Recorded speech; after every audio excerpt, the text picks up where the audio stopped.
балалар, бүгінгі ұйымдастырылып отырған оқу іс-әрекетімізді бастамас бұрын амандасып алайық. Шаттық шеңберін құрайық, орнымыздан тұрайық, қане.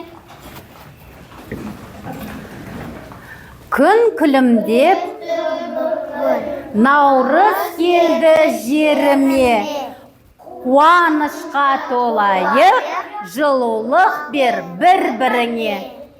Бәрекелді балалар, орнымызға отырайық. Балалар, бүгінгі біздің сабағымыздың тақырыбы әжемнің сандығындағы ұршық. Балалар, қазір қандай жыл мезгілі? Дария? Көктем. Көктем мезгілінде неше ай бар? Дария, орныңнан тұра ғой. 3 ай бар. Атаймыз? Мамыр, жақсы. Ал балалар, наурыз айында қандай мерекелер бар? Көресіңіз. Наурыз мерекесі бар. Наурыз мерекесі туралы кім айтып береді? Тұра ғой, Кәусар. Наурыз қандай мейрам? Көктемнің алғашқы күні. Жақсы. Күн мен түн теңеседі. Біз наурыз мерекесінде не істейміз? Көже пісіреміз, ойнаймыз, бір-бірімізге балта сөз айтамыз. Бәрекелді, Кәусар. Рахмет. Балалар, сендер бата білесіңдер ме? Шыңғыс айта ғой. Ақ мол болсын, денсаулық зор болсын. Әр шаңырақта береке болсын, әр жүректе мереке болсын. Ауыз оң болсын, ақ мол болсын, қайта барсын, жол болсын. Қыдырата қолдасың, ырыс-дәулет тасысын, білікпен бақыт жасасын. Наурыз құтты болсын. Әумин. Бәрекелді Шыңғыс, айтқаның келсін.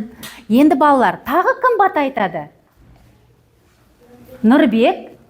Ұлыс күні ұлым болсын, ақмол болсын, рыс толсын, қуана сәреге қонсын, бақ мерекеде бірге терсін. Еліміз аман болсын, жеріміз тыныш болсын, дастарханымыз кең болсын, етіміз ақ болсын, қыдырата қолдасын, сауымыз мерекеде, наурызымыз мерекеде келсін.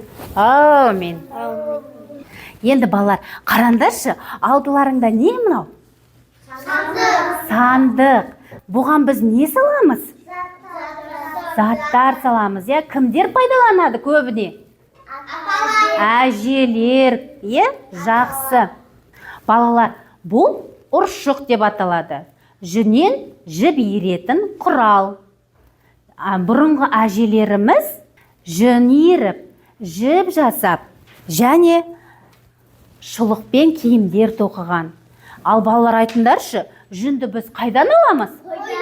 Қойдан аламыз, жақсы. Ал қой қандай жануар? Үй жануары.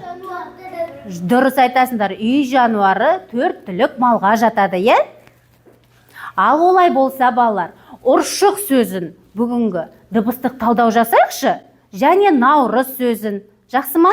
Олай болса, тақтаға шығайық. Інжу, Айсезім, шығамыз. Айсезім ұршық сөзіне дыбыстық талдау жасасын. Інжу, наурыз сөзіне дыбыстық талдау жасаймыз. Ең алдымен ұршық деп жазамыз. Ұршық, наурыз деп жазамыз. Інжу. Бәрекелді, Айсезім, қараймыз. Ұршық сөзінде неше әріп бар? 5 әріп бар, жазамыз. Неше дыбыс бар? 5. Ал ұршық сөзін балалар бәріміз буынға бөлекші? Ұршық. Неше буын болды? 2 буын болды. Неше дауысты дыбыс бар? 2. Неше дауыссыз дыбыс бар? 3. Бәрекелді. Орныңа отыра ғой. Ал інжу, наурыз сөзінде неше әріп бар? 6. Буынға бөлекші наурыз сөзін? 2. Неше дауысты дыбыс бар? 2. Неше дауыссыз дыбыс бар? 3 па? Қараймыз. 4. Бәрекелді балалар. Наурыз бен ұршық сөзіне дыбыстық талдау жасадық. Орныңа отыра ғой. Балалар, енді біз топтық жұмыс жасайық. Бұл жерде шеберлер, суретшілер және зерттеушілер 3 сандық берілген. Ажеміздің жан жағында жіптер бар. Сол жіптерді баса отырып, қай сандыққа түссе, сол орынға отырамыз. Жақсы ма? Олай болса, келе ғой Дария.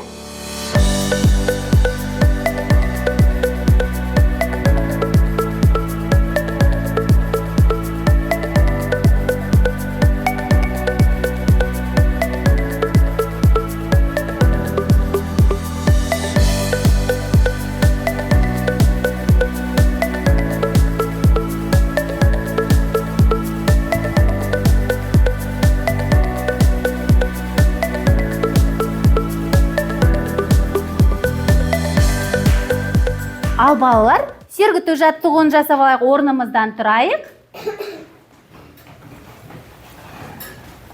Әжем жіпті ұршық айналып жүреді. Біз де бірге айналайық, көңілді болып жүрейік. Бәрекелді, орнымызға отырамыз. Ары қаратай жұмысымызды жалғастырамыз.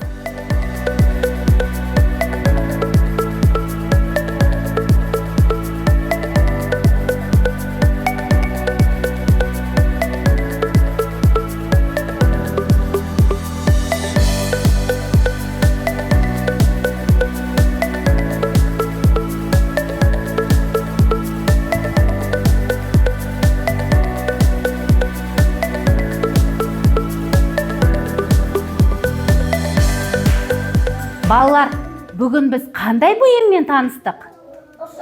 Ұршық. Ұршық бізге не үшін керек? Жіп жасау үшін, дұрыс айтасыңдар. Оны кімдер қолданады? Апалар, әжелеріміз, жақсы.